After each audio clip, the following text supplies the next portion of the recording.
Bismillahirrahmanirrahim. Assalamualaikum warahmatullahi wabarakatuh.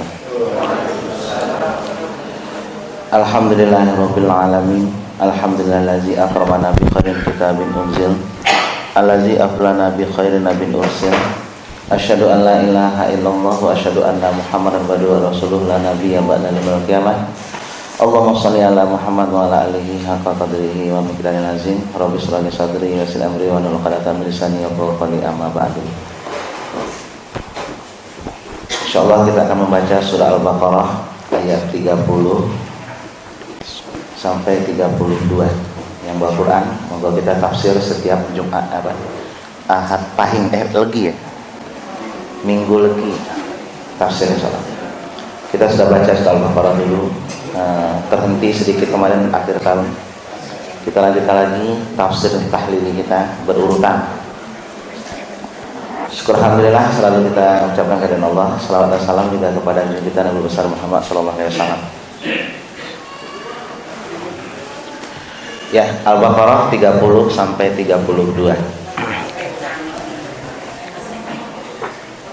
Nanti kita baca, saya baca duluan, nanti diikuti belakang sebenarnya. A'udzu billahi minasy syaithanir rajim. A'udzu billahi minasy syaithanir rajim. Bismillahirrahmanirrahim. Bismillahirrahmanirrahim. Wa il qala rabbuka lil malaikati inni ja'ilun fil ardi khalifah. Wa il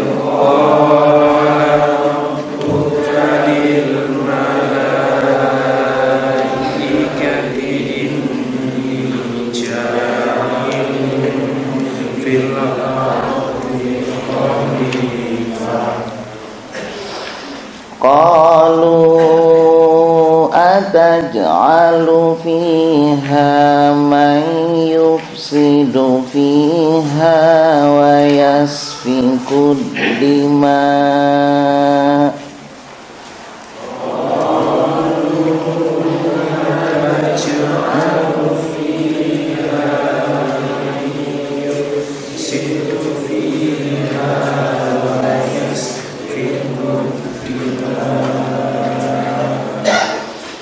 Wa nahnu nusabbihu bihamdika wa nuqaddisu lak.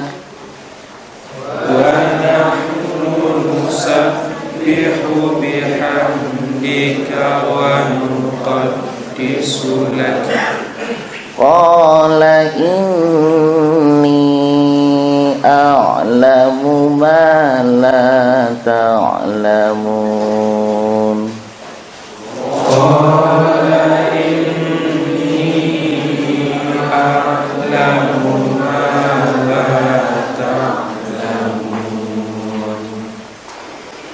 Wa 'allama Adama al-asma'a kullaha thumma 'aradahum 'alal malaikah. Wa'allama Adama al-asma'a kullaha thumma 'aradahum 'alal malaikah. Faqala anbi'uni bi asma'iha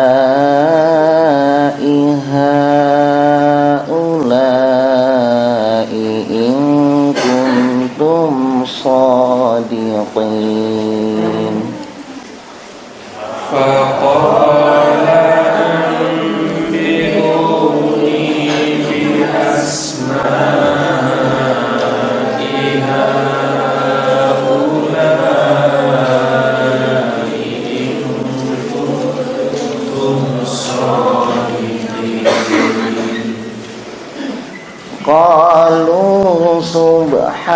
subhanaka la ilma lana illa ma 'allamtana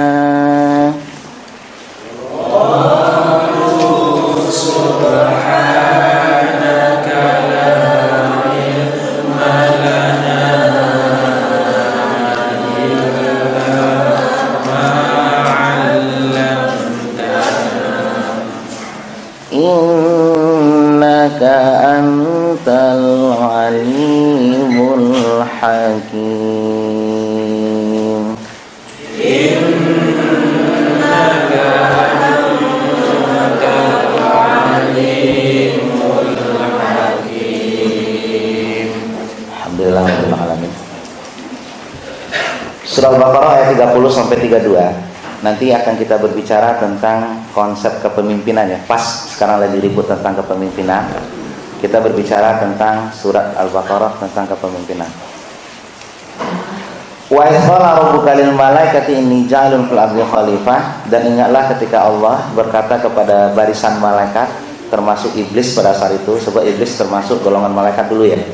500 tahun iblis beribadah di Allah di surga. Inni ja'ilun fil ardi khalifah. Pak sana ya? Ya. Ada spidolnya sudah. Sudah ya? Sudah. Allah ketika menggunakan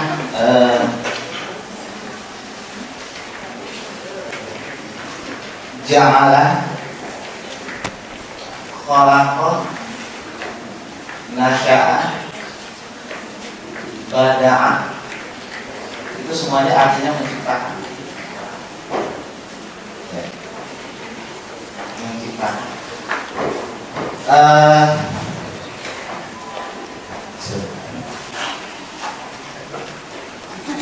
Kapan Allah menggunakan kata-kata ja'ala? Sana ja'ilun, ja'ilun fil ardi khalifah.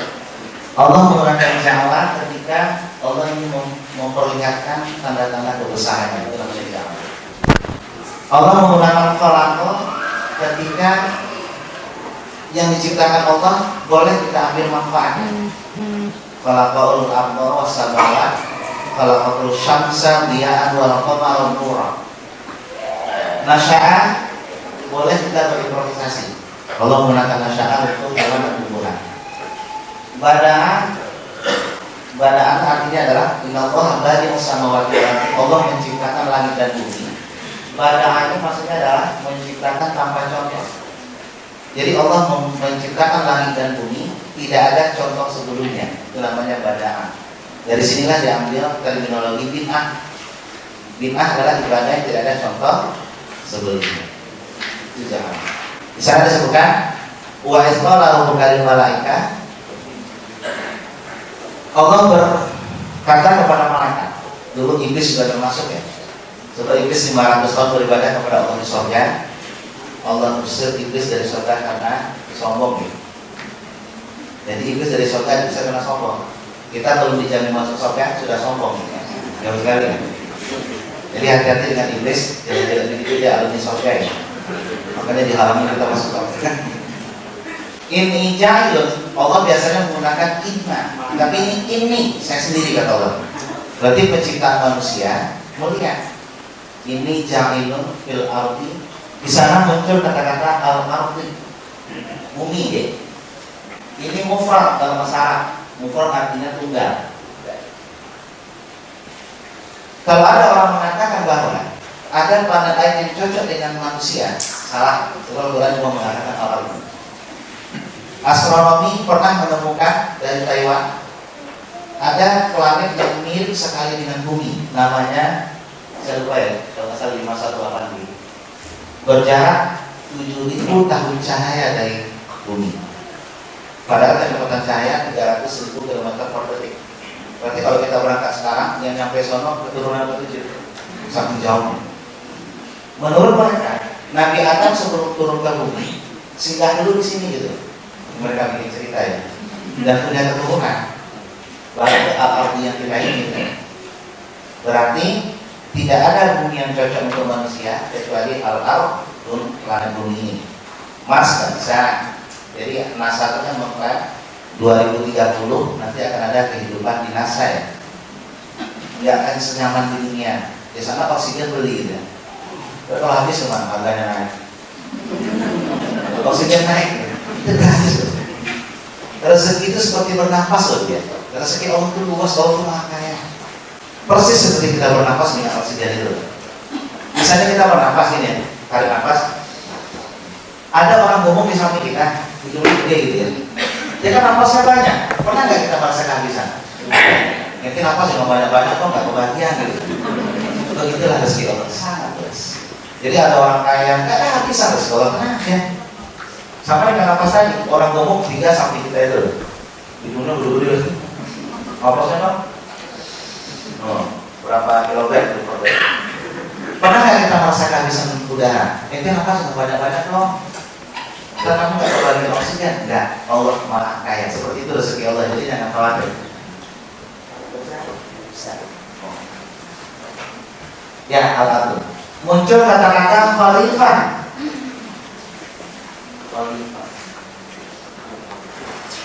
Nah, kita lihat nanti apa makna khalifah dari ayat tersebut. Untuk kepemimpinan, ada kata-kata sultan, khalifah, ulil amri, ra'i, ulu, ra'i pemimpin, ulu ra'i kata Rasulullah hadis daripada Bukhari. Ada amir. Nanti kita bedakan kata amir dengan ajir. Seorang orang kata begini, kan nggak boleh kita memilih pemimpin non muslim, ya. Bagaimana Pak kalau seandainya atasan saya non muslim di kantor? Atau kata Ustaz Nur Maulana ya, nggak belajar marketing. Kalau saya naik pesawat, pilotnya non muslim, apakah saya harus turun? Bangun. Beda ajir dengan amir, nanti kita bedakan. Ajir itu orang upahan, nggak bisa kita pilih. Beda dengan amir, amir itu nanti pemimpin. Beda ajir dengan amir. Kita baca dulu ayatnya satu persatu. Tulisannya kamu kan tulis ya? Ya, yang dua-duanya. Jelasinnya apa itu? Ini aja ya. Miring kan? Oh miring. Coba kita sana dulu. Coba Pak. Gak apa-apa sih aja. Ini ja'ilun fil ardi khalifah. Nah, qalu. Nah, malaikat pada waktu itu bertanya sama Allah, ataj'alu fiha, apakah engkau akan menciptakan? Ja'ala lagi muncul di sini ya. Mayusidu fiha wa yasfiku dima. Jin sudah ada di muka bumi 1000 tahun duluan. Wa ma khalaqtul jinna wal insa. Allah mendulukan jin dan manusia. Tidak kami ciptakan jin dan manusia, berarti jin sudah duluan. Wa nahnu nusabbihu bihamdika wa nuqaddisu lak. Lihat, malaikat menawarkan diri kepada Allah untuk menjadi khalifah di muka bumi. Kenapa tidak kami saja di muka bumi, kata malaikat? Nahnu nusabbihu bihamdika wa nuqaddisu lak. Kami bertasbih kepadamu ya Allah, kami bertahmid, kami bermentakdismu ya Allah, mensucikanmu ya Allah. Qala ini alamu ma la ta'lamun, saya lebih tahu dari kalian, kata Allah. Lihat, malaikat menawarkan diri menjadi khalifah di muka bumi. Allah tolak. Kenapa? Karena alasan malaikat itu terlalu normatif. Kami bertasbih, kami bertahmid. Ya. Kenapa tidak kami saja? Lihat, Allah sudah memberikan ilmu kepada kita bahwa menjadi seorang khalifah bukan hanya soleh pribadi, tapi adalah soleh sosial. Kalau ada orang di dunia ini sebagai ngaku sebagai khalifah di muka bumi, tapi hanya mementingkan soleh pribadi, dia zikir di masjid, ngaji, nggak keluar dari masjid gitu loh ya. Mendingan malaikat dulu di bumi daripada kita. Khalifah itu maknanya adalah kita ikut merasakan, kita ikut menyelesaikan persoalan-persoalan kaum muslimin. Itu namanya khalifah. Ya, ada orang miskin kita bantu, anak yatim kita bantu gitu ya. Kalau tidak, itu namanya soleh pribadi. Malaikat ditolak Allah karena itu. Makanya manusia itu punya kemampuan untuk berbagi. Jadi khalifah maknanya bukan berarti kita hanya mementingkan diri sendiri ya. Malah sesama muslim kita harus peduli. Dalam surah Al-Fat ayat 29, Bismillahirrahmanirrahim, Muhammadur Rasulullah, kita tulis Al-Fat daripada Muhammadur Rasulullah.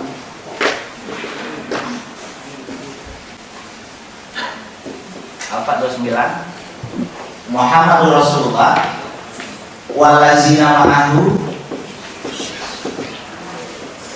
dan orang-orang bersama Rasulullah ciri-cirinya asyidda 'alal kufar. Sila Bu ya.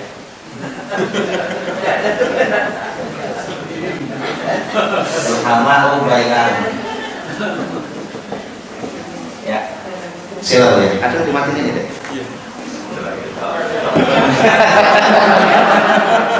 Dimatiin orang ketal ya. Nyalain sila ya. Papan ini hanya saja di tengahkan, jadi yang sangat terlihat. Yang ini? Oh ya nggak apa-apa Mas Tono. Nanti jauh. Nanti saya malah nggak kelihatan duduk. Nggak apa-apa, nggak apa-apa.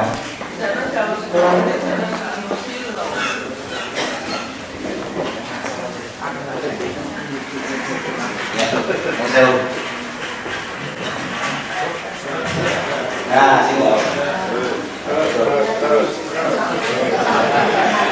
Nah, saya tulis lagi.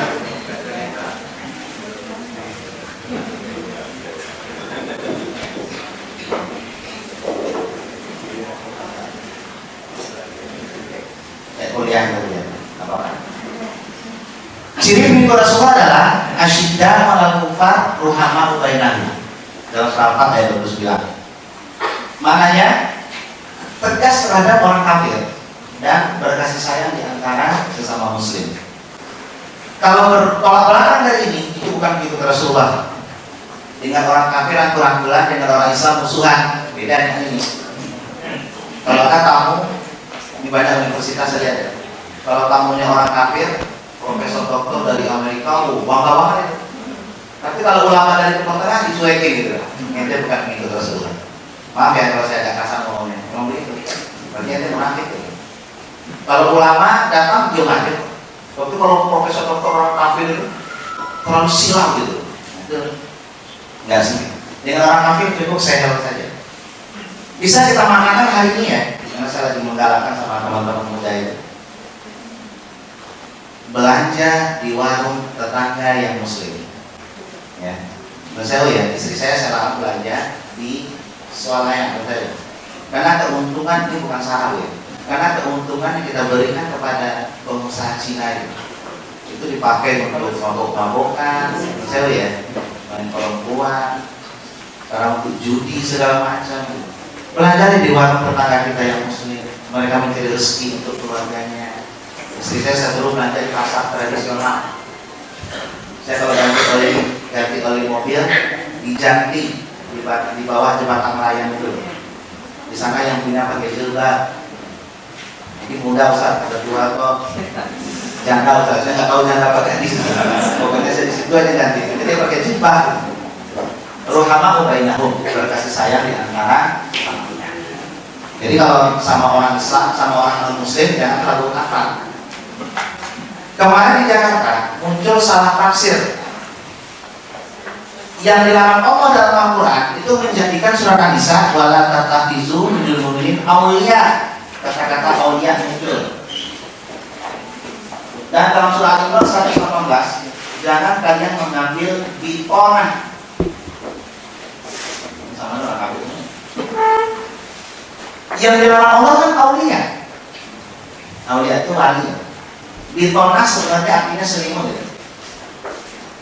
Jangan mengambil teman satu selimut. Orang kalau tidur satu selimut kan sudah akrab ya. Gak berani kita rumah kalau satu selimut. Kan mereka gimana juga?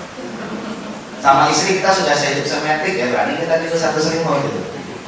Berarti ini maknanya jangan mengambil teman dekat atau sekutu. Kita lihat dalam tafsir tertulis. Apa kata ahli tafsir tersebut? Yang dalam Quran bukan memilih sebagai pemimpin. tapi sebagai sekutu dan aulia. Kita jawab, dalam menentukan hukum ada metodologi ya, hukum Islam. Satu, fahmu tanzil, bagaimana kita memahami ayat begini. Yang kedua, nanti ada fahmu ta'wil, baru nanti menjadi hukum. Kita lihat ada Rasulullah, kita lihat kalau sahabat, kita lihat asharun daripada sahabat Rasulullah. Oke lah, cara menentukan hukum pakai qiyasul jali. Sekarang kita lihat ayat lainnya. Wala taqul lahuma uffin.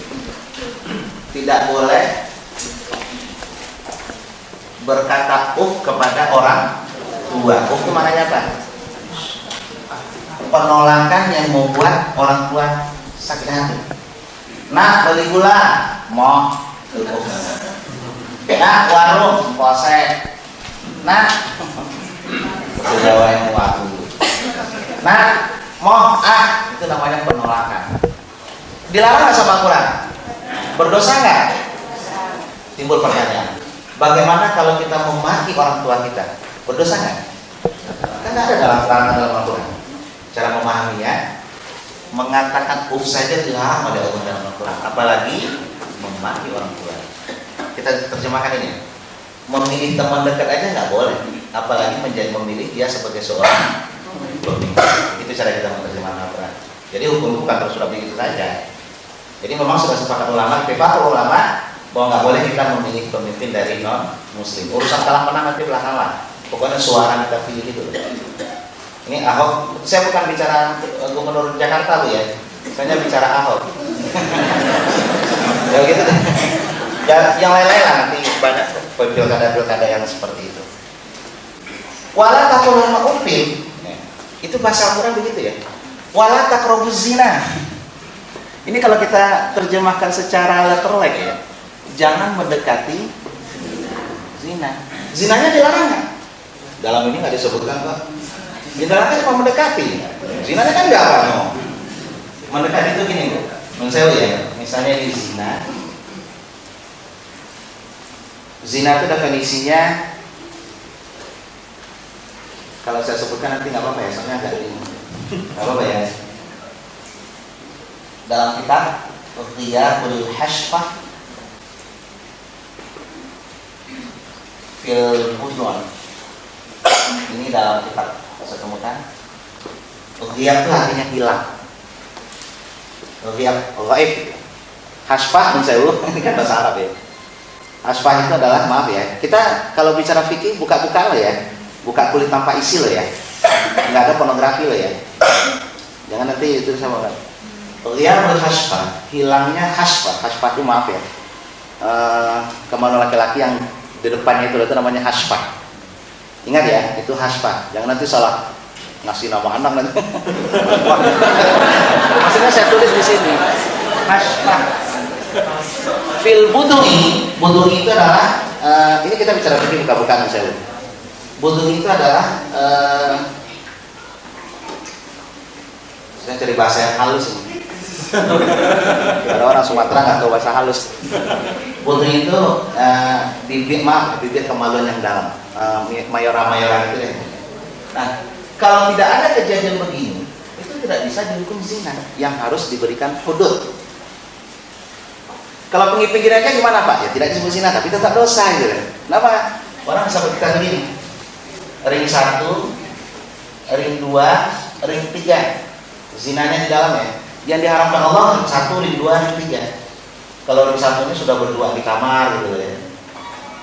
Kalau ring 2-nya pacaran gitu ya. Ring 3-nya SMS-an gitu ya. Atau WA-WA-an. Dari sini naik ke sini, naik ke ring 1. Allah wala taqrabuz zina. Ingat ya, begitu Al-Quran tahunya. Sebuah orang berzina itu kan nggak mungkin langsung. Emang hewan. Berarti kalau ada orang seperti itu, ente lebih rendah daripada hewan. Orang baru kenal, zina ayo nggak mungkin kan? Masih ada proses itu. Itulah dilihat oleh Allah. Jadi menerjemahkan apa tidak bisa sepaham tanzil begitu. Ada hadis untuk baru lama nanti rapat dulu, lihat hadis dulu, lihat sahabat baru nanti turun fatwa. Al-Quran dulu kan super kan, sama dengan aulia. Memilih pemimpin aulia Allah dan memilih teman dekat aja nggak boleh, apalagi menjadikan seorang pemimpin. Ajir orang upahan ya, pilot atasan kita itu adalah orang upahan. Kalau amir pemimpin. Si anehnya pilot itu boleh dipilih sebelum terbang. Misalnya Jaeger nih pilot ya, 5. Kata Garuda, ibu bapak ini pilot yang mau bawa pesawat, ibu pilih yang mana gitu. Yang satu muslim tapi penglihatannya kabur. Nanti ibu aja bantu kiri kanan. Yang ini non muslim tapi matanya terang gitu. Ini muslim, pendengarannya agak kurang. Pokoknya orang-orang kafir itu kan senang begitu, membuat perbandingan. Lebih baik malah memilih pemimpin non muslim tapi baik daripada muslim tidak. Nah ini kayaknya muslim nggak baik semua deh. Kenapa nggak sama aja gitu? Milih mana pemimpin muslim yang baik dengan non muslim yang baik, kan enak kita milihnya. Atau kita balik, lebih malah memilih pemimpin non muslim yang tidak baik daripada muslim yang baik.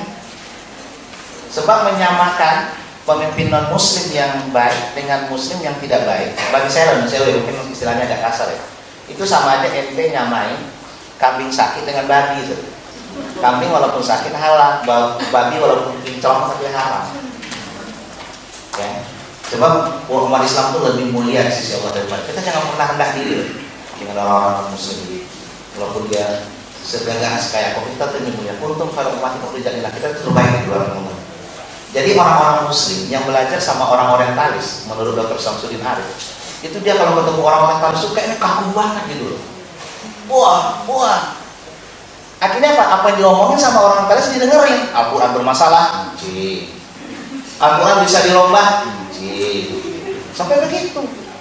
Ini kan salah. Kenapa nggak terlalu kagum dengan orientalis itu loh? Makanya belajar Islam itu jangan ke barat. Kita yang harus mengajarkan Islam ke orang-orang kafir itu. Masa kita belajar Islam sama orang kafir? Ente belajar silat sama orang karate nyambung nggak tuh? Belajar Islam itu ke ulama di Timur Tengah, ya bukan mentang-mentang lulusan Timur Tengah. Ya. Banyak ulama di sana. Belajar Islam ke orang kafir, nyambungnya dari mana? Dari Hongkong loh. Tadi saya ngomong itu sama mahasiswa.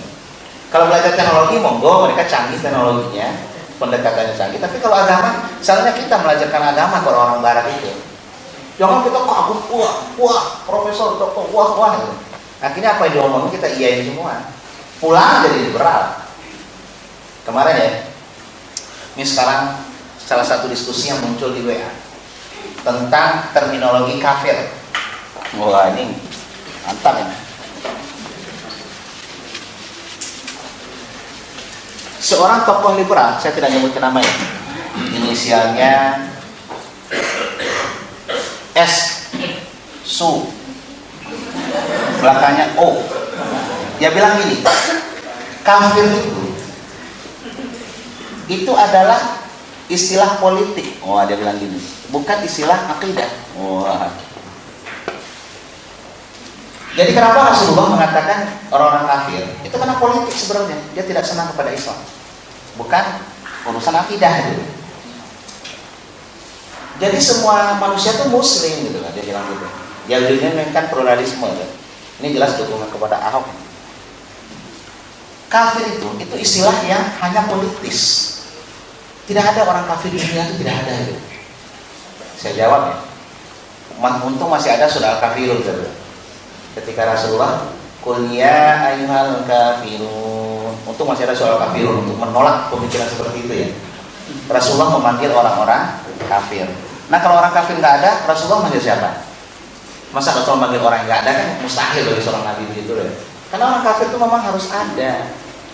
Untuk apa? Untuk bahan dakwah kita, untuk nanti ngisi neraka gitu ya. Maksudnya udah ini bahasa kita ya, Kita harus yakin. Nanti masa neraka kosong enggak lucu gitu. Walaupun jumlah mereka banyak loh. Statistik terakhir, memang orang-orang Nasrani itu agak trauma dengan istilah kafir ya. Sebab abad 13 sampai abad 16 Eropa itu kan gelap gulita dari segi ilmu pengetahuan. Orang tidak berani berbeda dengan gereja itu. Apa kata gereja? A, B, nggak boleh bilang B. Kalau sudah berani bid'ah, dulu gereja juga punya istilah bid'ah ya. Itu orang tuh sampai digergaji kakinya. Gereja tuh kejam, nggak pertengahan. Islam sudah maju. 17 baru nanti muncul Protestan ya, mengkritik Katolik. Makanya namanya protes itu. Karena terlalu hegemoninya terlalu kuat. Tidak ada kebenaran di luar gereja dulu. Galileo saja bilang bumi bulat dihukum mati kok Galileo. Karena menurut gereja bumi segi 4 gitu. Jadi kalau kita jalan jauh jatuh. Goblok kan? Nah, dilurusin marah. Gereja dulu nggak mau dilurusin. Kalau katanya bumi bulat ya bulat. Kata Galileo enggak, bumi segi 4, dibunuh. Dihukum mati, divonis mati Galileo. Berani berbeda dengan gereja. Begitu abad pertengahan. Apalagi kalau sudah muncul kata-kata kafir. Kita punya gambarnya loh ya. Alat penyiksaan gereja di abad pertengahan. Sampai leher itu digergaji. Kejam gerejanya. Sok-sokan yang suci sekarang tuh. Muncullah Protestan mengkritik kebijakan gereja. Situlah munculnya sekularisme ya. Mereka anti agama. Gara-gara keras begini mereka anti agama. Lalu diajarkan kepada kita supaya tidak menggunakan agama dalam kehidupan, termasuk politik. Agama jangan bercampur deh. Agama-agama, politik-politik, seni-seni, politik-politik, begitu deh cara mereka berpikir ya. Makanya istilah kafir ini mereka sangat traumatik. Mereka lebih sering dibilang nonis ya. Non-Islam, nonis. Pak, saya nonis gitu. Saya bronis ya. Saya nonis. Mereka sedang begini karena mereka terlalu traumatik dengan istilah begini. Nah, al-kulli ayyuhal kafirun itu kan jelas Rasulullah memanggil wahai orang, walaupun jumlah mereka banyak ya, dari 7 miliar penduduk dunia Islam itu diperkirakan 1,6 miliar lah. Coba bayangkan, lebih banyak orang kafir itu ya. Itu 1,6 belum kita peras lagi tuh. Kita peras lagi, Syiah keluar, Ahmadiyah keluar, tambah sedikit. Peras lagi, banyak keluar itu. Nanti tinggal Muhammadiyah tuh lagi set. Tambah sedikit tempatnya. Diperas lagi, majelis tabligh doang. Majelis tabligh. Ya. Bukan masalah jumlah ya, sebab memang jumlahnya sedikit.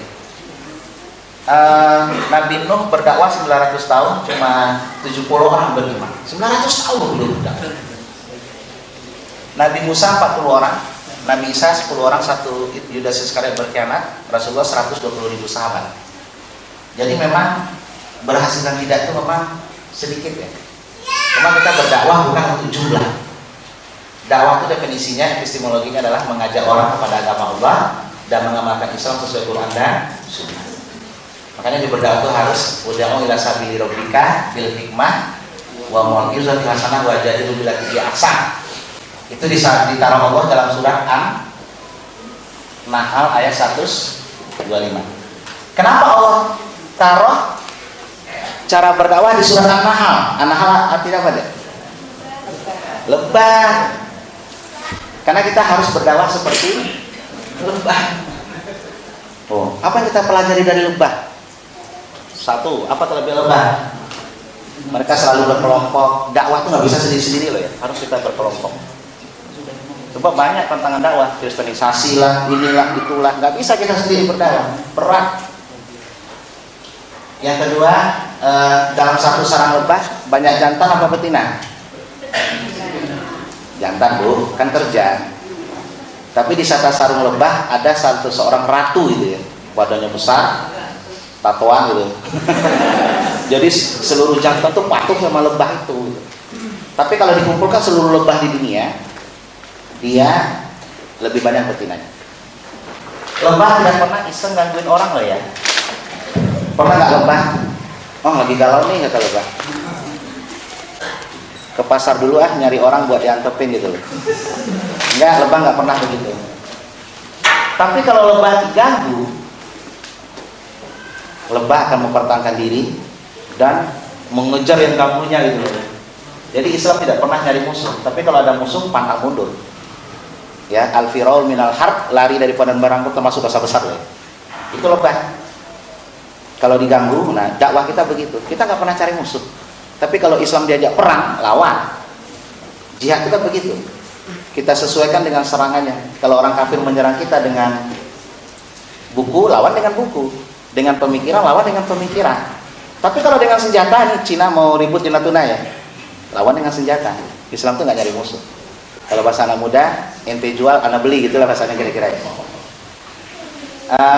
Lebah ini memang dalam mempertahankan diri luar biasa ya. Dulu waktu saya kecil, saya cerita dikit Bu ya. Saya kan tinggal dulu di kampung di Sumatera Barat. Di Jogja juga di kampung, jadi saya nggak ada perubahan, yang kampung ke kampung aja. Dulu kan belum ada, tahun 80-an saya kecil SD itu. Saya tamat SD tahun 85. Hiburan kami di kampung ya ngerjain hewan. Termasuk lebah ini sasaran kami dulu waktu kecil. Pulang sekolah nggak langsung pulang. Main dulu pinggir sungai, main bola, telanjang kecil dulu zaman di kampung. Nah, cara ngerjain lebah tuh begini. Ya dosa sih dulu ya. Ibu-ibu tahu kelapa yang ada yang nggak bisa dipakai itu? Kalau bahasa Padangnya umbang ya, umbang. Tapi kalau bahasa Jawanya kayaknya cemplung ya. Cemplung apa cemplung? Bluluk. Pokoknya itu deh. Bluluk ya. Bluluk, nggak susah. Kelapa tua nggak bisa. Biasanya kita pakai latihan renang dulu waktu kita kecil. Cemplung. Jawanya banyak bahasa Pak ya, banyak kata. Untuk anak hewan aja beda loh tiap hewannya. Anak sapi, kalau kita kan sapi, anak sapi, ayam, anak ayam, itu beda loh. Anak sapi beda, anak kambing beda, terlalu kaya bahasa Jawa itu. Dan bagus. Jawa itu ada halus. Di Sumatera nggak ada Bro. Kami makannya makan aja. Mau sama orang tua kayak mau orang muda tetap makan ya. Kalau itu ada dahar gitu, ada maem gitu ya, halus. Apa deh? Ngedi makan. Oh, baru dengar itu. Nah, cemplung ini caranya kalau ngerjain lebah dulu waktu kecil itu masing-masing pegang satu. Biasa kita 5 orang pulang sekolah itu. Nah, di sini sungai, harus dekat sungai, kalau enggak bahaya no. Setelah semua pegang, siap gitu. Lalu satu orang nanti lempar sarang lebah itu. Pah. Kita kan dikejar itu, mau lebah diganggu dikejar, lompat ke sungai gitu, plung gitu ya. Nah, lebah itu kan nungguin di atas itu. Oh, lebah itu begitu kalau kita bangun gitu. Nah, cemplung tadi itu manfaatnya begitu kita di dalam kita lepas itu kan nongol tuh, disangkain kepala kita gitu. Ya begitu waktu kecil. Kalau enggak kita ditungguin terus loh di atas. Lebah begitu kalau enggak. Hiburan orang kampung begitu dulu, seru banget loh. Begitu nongol, cek, ya. Baru kita nongol, super tren. Ya begitu deh. Hiburan kami waktu kecil begitu, ngerjain hewan. Ya orang kampung apalagi hiburan. Tapi pernah kuala juga si Hendrik teman saya, itu jatuh. Akhirnya pernah suatu saat dia jatuh gitu. Kita kan sudah siap nih, siap. Pas lebah lari dia takut lari, jatuh, habis dia sampai buta matanya sebelah. Ya kita gimana mau nolong, kita nyemplung dulu no. Begitu bangun Erik teriak-teriak, sakit ya. Ya saya saking takutnya pinggir sungai seperti biar lampung loncat. Lebahnya belum keluar saya udah loncat dulu. Saking takut gitu. Lebah. Kembali ke ayat kita. Ini ja'ilun fil ardi khalifah. Kalau ada jalur fiha maksudnya wis ikut di mana? Buka Quran itu. Kata malaikat, kenapa enggak kami saja di muka bumi? Kata Allah, saya lebih tahu daripada kalian. Intinya soleh pribadi penting, tapi soleh sosial juga harus kita tingkatkan. Ya. Kalau hanya kerja kita zikir, ngaji, etika, nggak peduli dengan anak istri, ya, nggak peduli dengan urusan kaum muslimin yang mau dipimpin oleh orang kafir, mendingan malaikat di bumi dulu daripada kita. Khalifah itu maknanya kita harus ikut ya, menjadi seorang pemimpin yang mengurus umat Islam dan memperhatikan kaum muslimin. Bahkan dalam surat Al-Maun yang dijadikan ayat sakti bagi kedahan ya dalam mengajarkan muridnya. Bismillahirrahmanirrahim. Al-Talazina sukazibu bidin fazalikal ladzi yad'ul yatim wa la yakhuddu ala ta'amil miskin. Walaupun dia ustaz ceramah kemana-mana gitu ya, tapi nggak pernah memperhatikan orang miskin dan anak yatim, nanti membohong kata Allah, nanti mukazam tidak kira. Bayangkan ya. Jadi saya sampai berani mengatakan bahwa ngapain sih umroh tiap bulan gitu? Umroh itu berapa Rasulullah? Contoh kan, paling 2-3 kali Rasulullah. Ada yang mengatakan 4. Haji cuma 1 kali. Tapi kan saya punya duit Pak, kenapa tidak digunakan untuk memberdayakan ekonomi umat dulu? Ya. Jangan soleh pribadi yang dikejar, soleh sosial juga harus diperhatikan. Dulu pernah saya ceritakan kisah Nabi Musa. Suatu hari Nabi Musa ditemui oleh seorang hamba yang rajin ibadah. Pokoknya pagi udah di masjid aja sampai isya, nggak keluar. Ketemu Nabi Musa. Musa, nanti kan Anda berbicara dengan Allah di Bukit Tursina. Saya boleh nitip pesan nggak? Mau apa? Tolong tanyakan sama Allah. Saya di surga nanti lantai berapa? Dia yakin masuk surga? Apakah VIP atau basement? Gitu? Ada nggak surga basement? Ya deh, saya tanyain kepada Nabi Musa. Bertemu dengan Allah, Nabi Musa bertanya, ya Allah, ada hamba kita rajin ibadah. Dia mau nanya di surga lantai berapa gitu. Apa kata Allah? Siap masukkan dia ke neraka. Nabi Musa kaget, orang rajin ibadah kok masuk neraka gitu ya. Ya karena jawab Allah begitu, mau diapain? Ketemulah dengan hamba tersebut. Nabi Musa, jadi nanya nggak saya di surga lantai berapa? Nanya kata Nabi Musa. Jawab Allah apa? Ente masuk neraka gitu. Kaget loh. Gimana sih Nabi Musa ini gitu? Saya kan rajin ibadah. Jangan salah dengar kali gitu. Dia salahin Nabi Musa. Mungkin obrol Allah ngobrol, ente ngelamun gitu. Ya gitu kata Nabi Musa. Tanya lagi deh, salah kali. Ya deh, saya tanya nanti kalau munajat lagi sama Allah. Begitu bermunajat sama Allah, Nabi Musa nanya, ya Allah, hamba kemarin aneh, kaget kok dia masuk neraka gitu. Apa kata Allah? Sekarang saya masukkan dia ke surga. Nabi Musa kaget, lo kemarin neraka, sekarang kok surga? Musa, ente tahu nggak? Waktu ente berjalan ke sini kata Allah, hamba tuh berdoa, ya Allah, kalau memang saya ingin dimasukkan ke neraka, monggo silakan, saya ikhlas. Tapi tolong besarkan tubuh saya, sehingga neraka itu penuh dengan tubuh saya. Tidak ada lagi orang masuk neraka selain saya. Dia sudah mulai mikirin orang lain. Itu ya, kalau sudah mulai memikirkan maka mungkin orang lain, itu adalah seorang khalifah, bukan diri sendiri. Kalau pengen masuk surga sendiri bisa, baru aja di masjid tuh loh, ngomong keluar dari pagi sampai isya. Tapi kan nanti surga sepi kalau kita doang. Misal kita sendiri di surga kan nggak seru kan? Mau main catur sama siapa nanti di surga? Karena sendirian. Ajaklah orang masuk surga, ajak keluarga. Salah satu dokumen Muhammadiyah yang kita temukan. Kenapa Kiai Dahlan mendirikan Muhammadiyah? Ternyata itu loh dia, mengajak orang masuk surga bersama-sama. Kalau masuk surga sendirian mah gampang.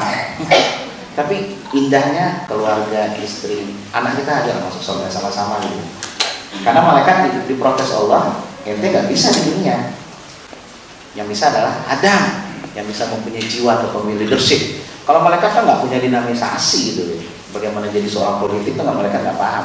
Nanti kalau malaikat di muka bumi, rumput pada panjang-panjang, dia zikir aja di masjid terus gitu. Jalan tol nggak ada, jalan ring road nggak ada itu. Karena tidak khalifah. Jadi mengurus jadi RT, jadi RW, lurah, camat, bupati itu adalah khalifah ya. Selama kita ambil dengan cara yang benar, lalu kita langsungkan amanah. Kalau disumpah 5 tahun ya 5 tahun, jangan setahun kabur, itu nggak amanah itu. Ya.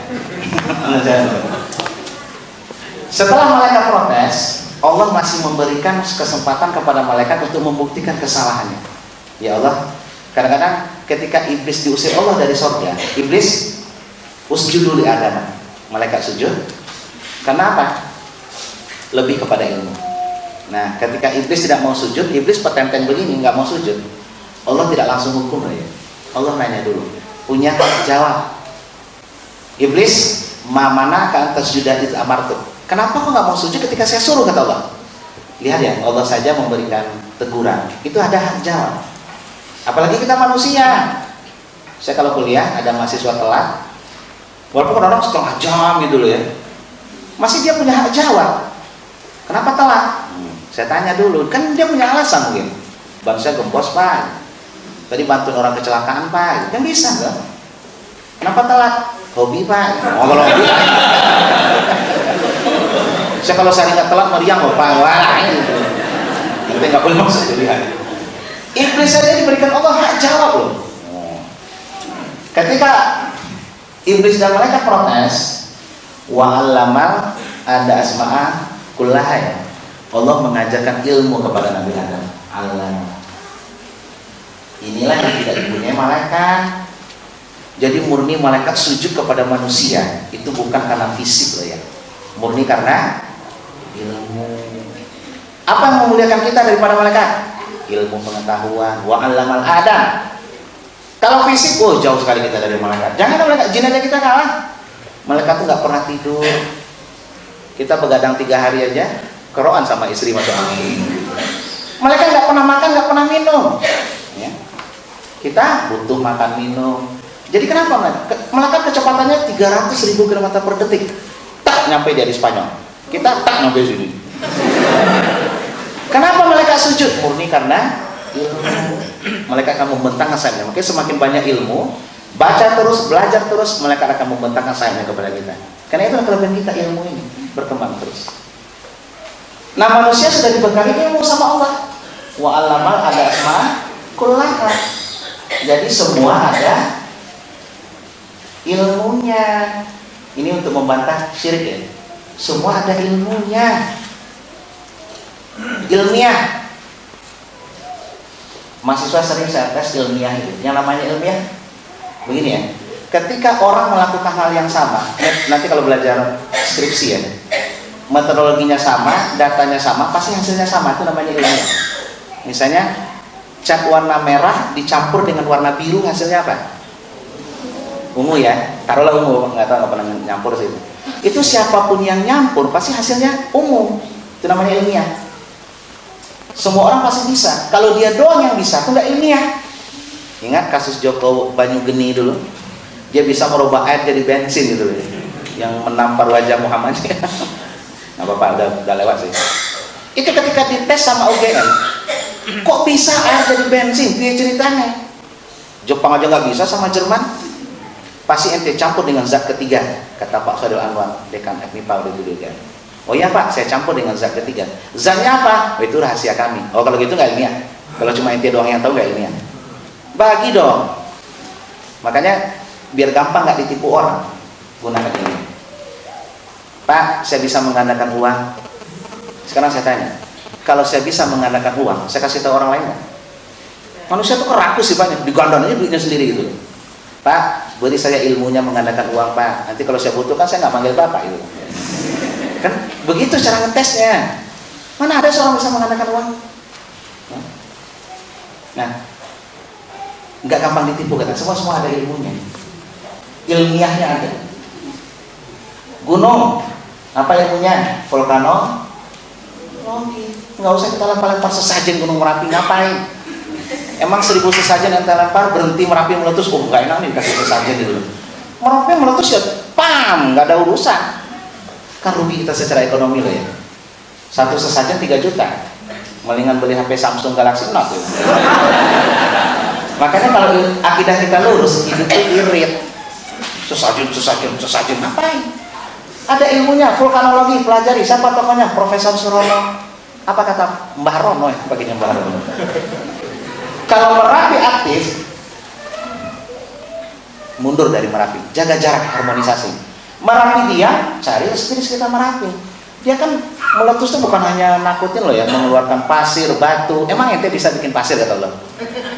Makanya berbagi pasir, setiap diam cari pasir gitu loh. Bangun masjid ini loh. Ente bikin pasir aja nggak bisa kata Allah, apalagi bikin batu. Makanya Merapi itu meletus ada manfaatnya. Nggak usah pakai sesajen. Apa istilahnya itu? Larung. Nggak usah, ada ilmunya. Semua ada ilmunya. Rumah tangga pengen bahagia, apa ilmunya? Ilmu parenting. Ustaz Fauzul Adin ya di Jogja. Ngapain? Dulu ada jemaah haji, pengajian haji. Setelah ngaji datang ke saya. Ustaz boleh nanya nggak? Monggo. Saya pernah ketemu dengan ustaz yang lain katanya. Saya nanya, Ustaz, saya pengen rumah tangga saya bahagia. Oh ya, tanam pohon. Kita dulu tanam pohon. Siram tiap pagi sama sore gitu loh. Ini bener loh Bu ya. Pengajian ini di Samirono.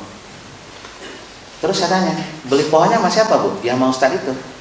Airnya sama Ustaz itu. Oh ibu digoblokin gitu. Dia jualan pohon sama air. Apa hubungannya? Bahagia rumah tangga dengan pohon kan ada kaitannya tuh. Ada ilmunya, ilmu parenting. Ya. Bangun komunikasi suami istri.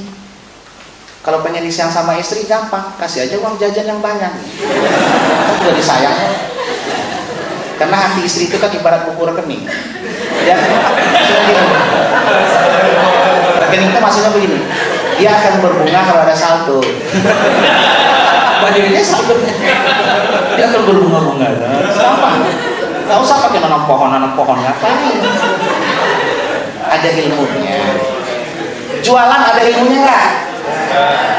Nggak usah gantung-gantung depan warung, ngapain, syirik nanti sama Allah. Ada ilmu marketing ya. Bagaimana supaya dagang kita laris? Ada ilmunya. Pelajari segmentasi siapa yang kita bidik.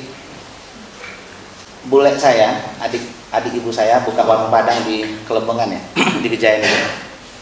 Karena yang dibidik mahasiswa UGM sama UNY kan perbatasan itu Kelembengan itu. Ya pelajari psikologi mahasiswa. Mahasiswa itu kan tapi makan tuh murah banyak gitu. Walaupun beras plastik nggak masalah. Walaupun dicuci sama selokan mata dia nggak tahu. Jangan dekat mahasiswa itu warung tuh mewah. Ada lampu kedap-kedip, ada taman, ada yang jaga di luar 4 orang. Silakan mau. Nggak berani mahasiswa masuk. Mahal nih walaupun harganya sama. Warung tambah doyong tambah rame loh. Dekat rumah saya di Pugeran itu, Ulu Dadi, ada warung dari bambu tuh, rame banget sampai ada tukang parkirnya. Pokoknya warung kalau tukang parkirnya rame loh. Itu mahasiswa rame banget, anak UPN makan di sana itu. Karena warungnya tuh hampir doyong, orang gini aja roboh itu. Roboh. Ada ilmunya marketing gitu. Sakit ada ilmunya ya, kedokteran. Nah, semuanya ada ilmunya. Wa 'allama, semua ada ilmunya di dalam. Jadi untuk menghindari syirik, semua ada ilmunya. Dulu kakak saya di Jogja, 7 tahun, pernah sakit kulit dompo, apa namanya itu? Kakak saya kan cewek. Kata orang kampung, kan tinggal dikasih salep, beres loh. Orang kampung enggak, orang kampung enggak pernah baca sih. Daun pisang dibikin kuncup begitu loh, diisi beras, ditaruh jarum jahit, nah aneh kan? Lalu dihanyutkan di sungai. Rumah saya kan di pinggir sungai Tambak Bayan. Kakak saya mau lagi ngomong. Diambil beras diginiin, jarum jahit apa hubungannya gitu loh ya, jarum jahit, nggak pakai benang, soalnya pakai benang biar bisa jahit kan? Lalu dihanyutkan di sungai, nanti penyakitnya pergi, apa hubungannya sih? Itulah orang kampung nggak pernah. Orang kampung tuh agamanya kan sesuai nenek moyangnya, makanya susah kita berdakwah kepada kampung. Pasti jawabnya apa? Ma'alfaina alaihi abauna, itu bahasa Al-Quran. Begitulah orang tua kami dulu. Kenapa begitu mbak? Persis jawabannya seperti iklan biskuit Roma ya. Sudah tradisi. Susah loh ubah tradisi loh. Oh jangan main-main. Kenapa mbak? Sudah tradisi. Susah ngomong. Kan nggak ada tuntunannya mbak. Tapi sudah tradisi. Makan roti loh nak. Jadi berdakwah di kampung tuh kurangnya begitu. Tradisinya. Kenapa begitu? Sudah tradisi. Kan syirik. Ya tapi sudah tradisi. Takut banget dia melanggar tradisi itu. Lebih berani sama Quran daripada tradisi. Nunsewu ya. Ya begitulah dakwah kita. Wa alamal ada sematulaha sumaradum malal malaikat coba deh.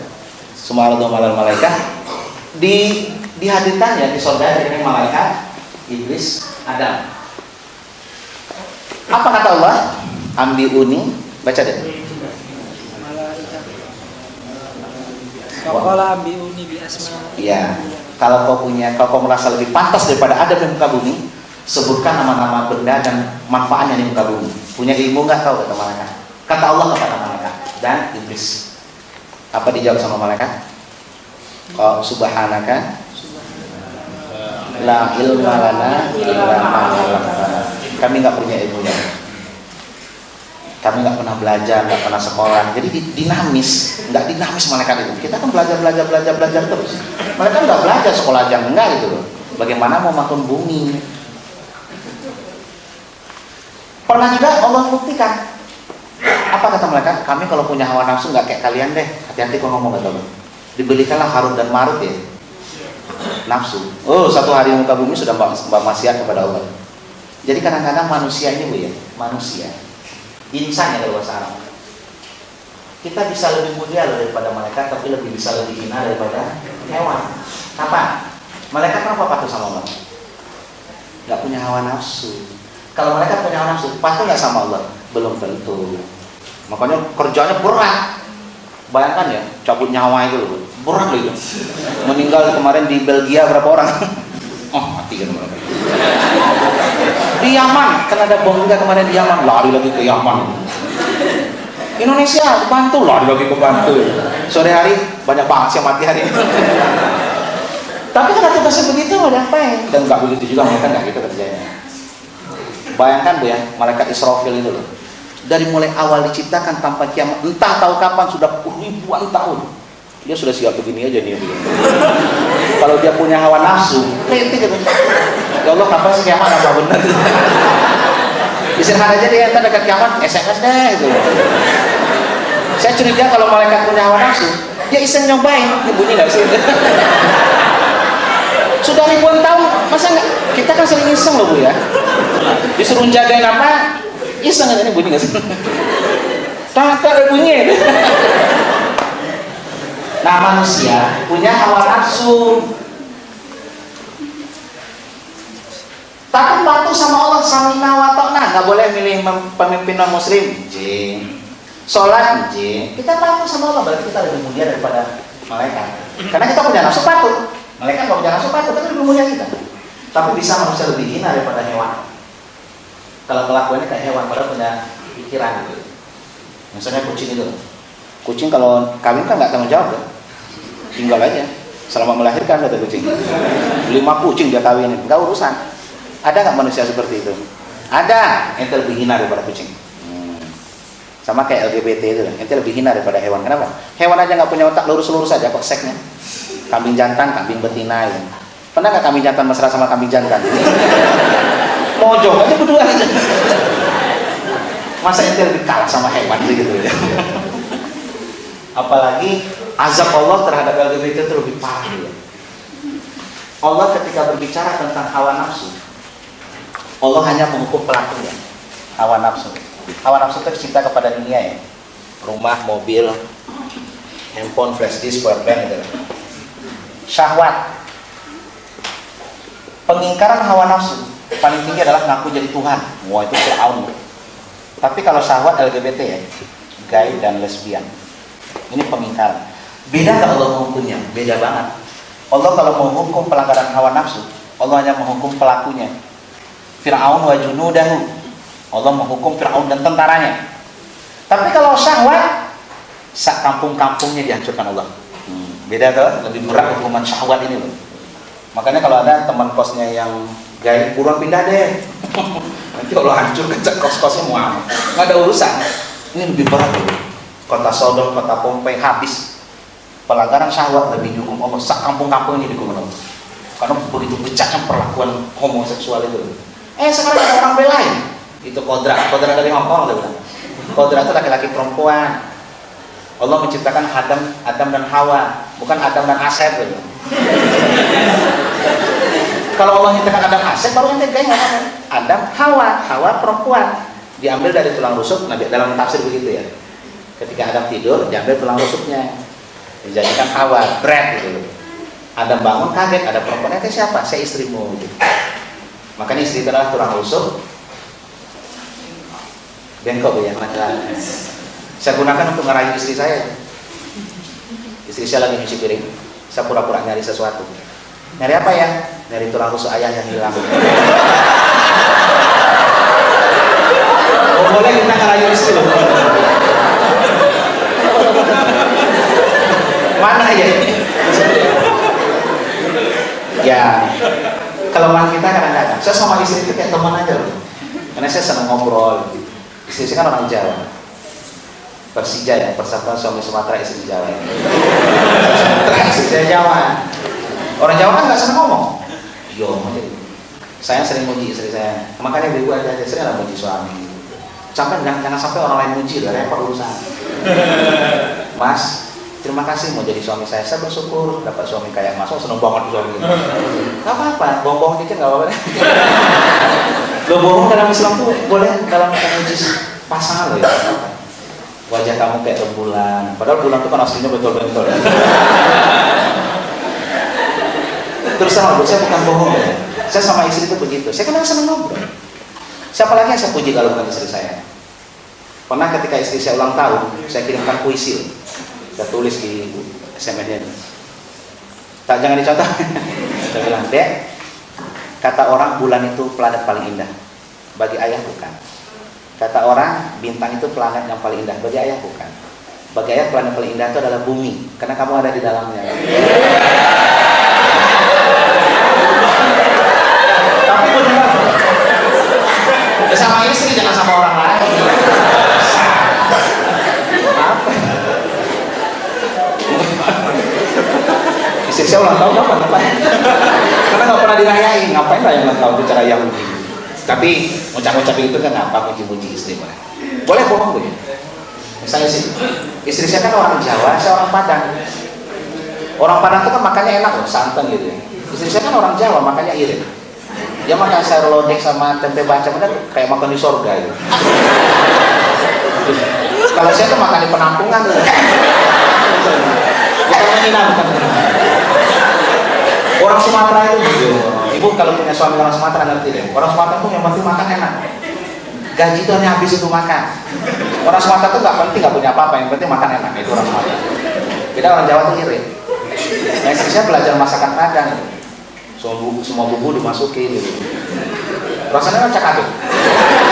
Tapi boleh kita berbohong apa? Enak nggak mas? Tomat kotor. Besok masak lagi nggak mas? Nggak usah.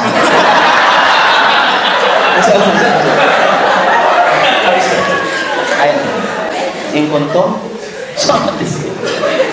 Ya. Nah, ketika nanti terakhir Bu ya, ketika malaikat disuruh sujud, usjudu li Adamah. Rasulullah sering memuji istri beliau. Nah, Rasulullah kita coba memanggil istri itu dengan panggilan kesayangan, ya Umairah. Apa? Malaikat sujud, iblis nggak sujud. Ketika ditanya Allah, iblis, kenapa ente nggak mau sujud? Si aneh ini iblis jawab begini, jawab, saya tidak mau sujud kepada makhluk, saya hanya sujud kepada kamu sama pencipta. Oh keren kata Allah. Tapi iblis salah jawab karena nggak belajar dari malam. Ana khairun minhu, saya lebih baik daripada Adam. Nggak boleh ya, merasa lebih baik daripada orang itu nggak boleh.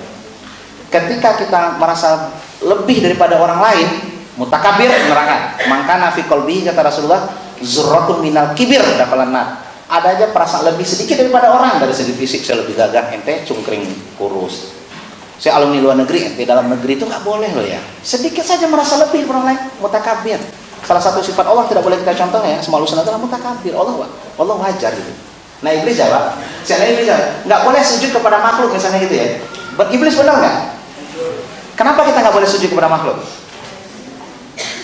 Saya gambar orang sujud, maaf ya, saya nggak bisa gambar, tapi bayangkan orang sujud, jangan lihat gambar saya ya, yang saya kira-kira orang sujud begini lah Pak ya.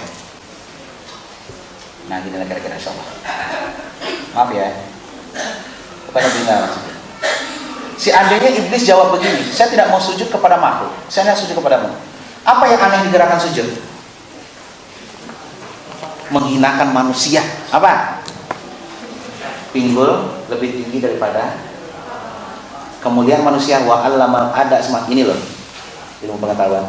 Kalau kita sujud, pinggul lebih rendah daripada pinggul lebih tinggi daripada kepala. Nggak boleh kita lakukan kecuali kepada Sang Maha Pencipta. Kita jejer aja nggak boleh. Itu binatang gitu. Mulia. Peradaban yang tidak memuliakan ilmu pengetahuan akan hancur kata Allah. Indonesia mungkin hancur gara-gara itu ya. Tidak pernah kita menghargai guru. Kita ingin guru itu mengajarkan kebaikan, akhlakul karimah, digaji 500.000 per bulan. Artis binatang film itu yang merusak akhlak digaji jutaan. Lalu ente ingin orang berakhlak orang dari Hong Kong. Kenapa guru tidak pernah dihargai? Ya, profesor sekali seminar 2.500.000, potong pajak lagi. Artis dangdut sekali ngebor itu ratusan juta. Ente menghargai pinggul daripada kepala, hancur lah. Makanya iblis benar kalau jawab begitu, nggak boleh kita sendiri. Coba kita harus berdiri. Allahu Akbar, ini kemuliaan kita. Jadi saya bilang sama mahasiswa, kalau ingin kaya, kayalah dengan ilmu. Kalau ingin terkenal, terkenallah karena ilmu. Jangan karena jabatan dengan harta, nggak abadi. Orang berilmu itu muliakan Allah di dunia dan akhirat. Ya qallazina amanu ilma darajat di dunia aja, tidak apalagi nanti di akhirat. Sebab kalau orang berilmu nggak mulia, nanti sama aja dengan orang gila. Orang gila bu, mulai dari balik dia gila sampai meninggal, masuk surga nggak? Masuk dong, dia kan sufaha. Orang gila kan otaknya nggak normal, dia masuk surga. Enakan orang jadi orang gila dong langsung masuk surga itu. Kalau kita berpikir begitu deh. Tapi nanti orang berilmu derajatnya lebih tinggi nanti daripada orang-orang yang masuk surga karena sufaha ya. Mungkin karena idiot. Kenapa orang idiot itu masuk surga? Anak kecil yang meninggal itu, apapun agama orang tuanya, wildanun mukhalladun, menjadi anak-anak yang nanti melayani kita di surga. Jadi nanti surga kita dilayani sama anak kecil, dikasih minuman, ini pak teh botol gitu. Surga ya, segala macamnya. Habis deh, terakhir apa? Innallaha terakhir. Subhanaka la ilma lana illa ma 'allamtana innaka antal alimul hakim. Allah adalah Maha mengetahui dan Maha bijaksana. Jadi kesimpulan kita hari ini, ilmu adalah segala sesuatunya diberikan Allah. Mulialah dengan ilmu, kayalah dengan ilmu. Kalau berhubung dengan ilmu nggak usah itu. Beli buku, beli aja. Sekolah anak, jor-joran habis-habisan nggak apa-apa. Sebab itu bekal untuk mereka nanti di akhirat nanti dan untuk kita juga. Jadi ilmu adalah kemuliaan kita ya. Sebab malaikat sujud kepada Adam karena ilmu, bukan karena fisik. Jadi kalau orang tua habis-habisan untuk kuliah anak, nggak apa-apa deh. Ya, biarlah istilah salah seorang dulu di Jakarta itu sudah meninggal orangnya. Kalau bisa orang tua itu seperti pisang gitu. Dia adalah mati asal mulanya hidup, tapi nggak maksudnya mati banget enggak gitu. Habis kita nggak punya apa-apa orang tua, nggak apa-apa. Maksudnya anak kita diberikan bekal ilmu yang bagus. Dia kuliah di UAD misalnya gitu ya. Berikan, ya minta duit ini, beli apa-apa, jangan itu hitungan untuk ini pengetahuan. Itu tabungan kita nanti di akhirat. Terima kasih, mudah-mudahan bermanfaat. Mohon maaf dari kata-kata yang salah. Wabillahi taufiq wal hidayah. Assalamualaikum warahmatullahi wabarakatuh. Insyaallah kita tiap ahad lagi ya. Ahad lagi. Jadi nanti bawa Quran, wudhu dulu sebelum masuk ya. Sebab kita nanti akan qiraah Al-Quran sebelum tahsin insyaallah.